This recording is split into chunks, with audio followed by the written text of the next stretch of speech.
So y'all tell me when I can go. All right. So first of all, welcome, Chief. My pleasure.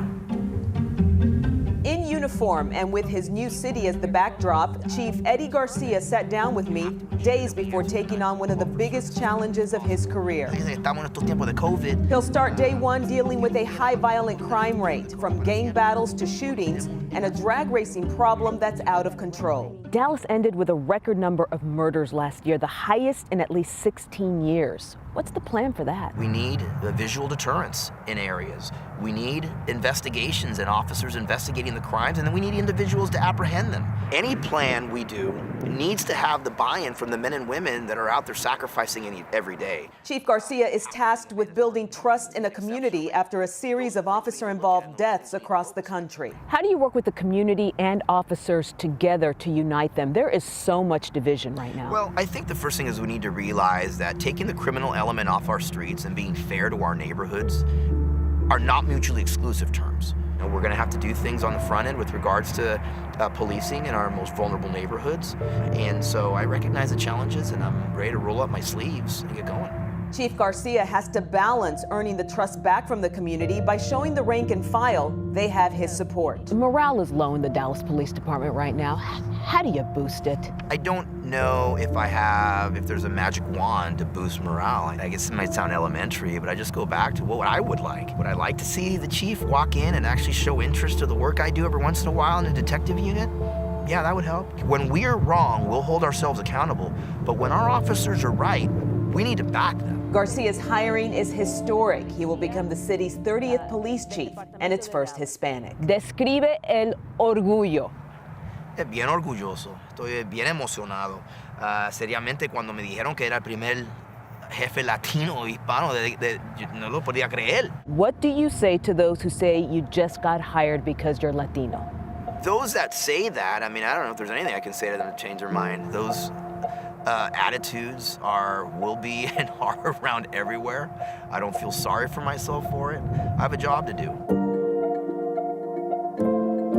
Chief Garcia is a native of San Juan, Puerto Rico. His family moved to San Jose, California when he was just 5. Father and mother until I was about 12, and then my dad left, and I was raised by who I tell people is my hero, by my mom.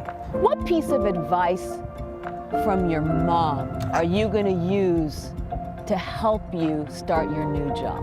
You know what? You got to lead by example. You have to. We're going to treat everyone with respect, but make no mistake about it, do not mistake kindness for weakness. As a law enforcement officer, my fundamental duty is to serve mankind. One thing that I will tell you is that we need you, and your community needs you more than ever. At the San Jose Police Department, Chief Garcia rose from patrol cop to top cop after nearly 30 years with the force. This has been a violent week in San Jose. Sheriff's deputies and I don't want to forget where I came from. I know what it feels like to be an officer on the perimeter at 3 in the morning. I know what it feels like to be a SWAT operator, having to go into a house to get one of our violent felons off the streets. Why Dallas? Well, you know, I'll be honest with you. I always have felt a connection to Dallas. I always felt that at some point I'd retire in the state of Texas. I've been drawn to the city of Dallas because I've been here several times to watch Cowboy games. I'm excited, I'm proud, and I'm anxious. I know what the expectations are, and I know the scrutiny, and I get all that, right? But I'm excited to get after it. Congratulations on your licensing exams. Thank you. Is it a relief? Was it difficult? I put a lot of pressure on myself. Coming here on day one, not wearing my uniform was never an option. That was just never an option. There is no excuse. We do it because we are professional. What are you looking for in your commanders? I want people that know this organization. I don't want yes people around me. I don't want to be the smartest individual in the room. Policy change, morale, community, a historic hire, and a mother he calls his hero. So what do we still not know about the chief? Well, a lot of people know about me, but I'm a big hip-hop fan. Huge. I was pumped that I saw the Post Malone ride. He's from here. I know that. I'm hoping I get a chance to meet him at some point.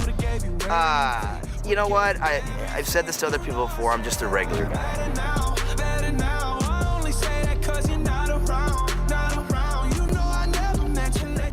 All right, so you heard him say Post Malone ride. He's referring to his Peloton bike. He does it every morning. It's how he gets pumped for the day. His motto, you got to rise and grind. And Chris, we did this interview in Spanish as well. You can watch it now at WFAA.com.